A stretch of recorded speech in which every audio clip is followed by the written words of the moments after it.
At dahil nga ako lang mag-isa ngayon sa bahay guys, ito nga yung ginawa ko. Naghugas nga ako dito guys. Naglinis na nga rin pala ako ng bahay dito guys para wala silang masabi. At nung nagutom nga ako guys, bumili nga pala ako nitong Nova at ng Clover. Samahan pa yan ng masarap na ice cream guys na sobrang lamig talaga. Pero pag uwi naman nila guys, ito naman yung food trip natin. Nakamakdo nga pala tayo dito. Tara, samahan nyo ako. What is up guys, for today's video nga tanghali na tayong nagising at nap time na pala ng dalawa na to. Oras na nga ng pagtulog ng dalawa na to guys at sobrang cute talaga lalo na si Arian.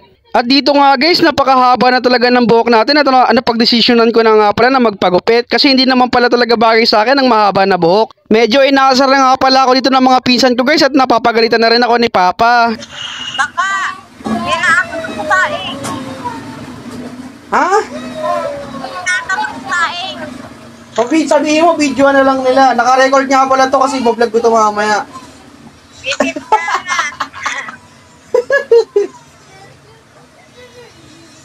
Pangit mo.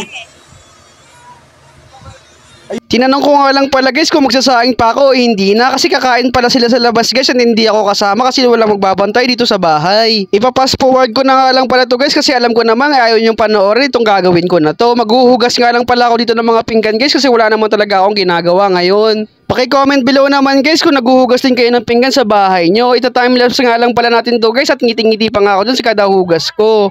Minsan nga lang pala ako maghugas ng pinggan guys kapag wala si Tonet at wala si Amel dito sa bahay. Tuwing gabi naman at pagkatapos kumain si Ate Ira at saka si Abu ang nakatokang maghugas ng pinggan. At maya nga lang guys dahil nagsisipag ako ngayon ako na nga rin pala maglilinis ng bahay kasi ako lang ang tao dito ngayon. At alam ko na matatama rin kayong panoorin ang paglilinis ko ng bahay kaya ipapass forward na rin natin to ngayon. Hindi ko nga alam guys kung bakit ako ngayon nagsisipag ano kaya yung nakain ko for today's video. Siguro nga guys sinapian lang ako ng espiritu ng kasipagan for today's vlog. At nung medyo napagod nga ako guys at nagutom ako ng konti, bumili nga ako nitong Clover, tong Nova. Sinamahan ko na rin pala nga guys ng ice cream niya kasi sobrang init talaga dito sa bahay. Anto pag uwi nga lang nila mama guys galing sa kainan guys, ito nga dinala nila ako ng McDo dito.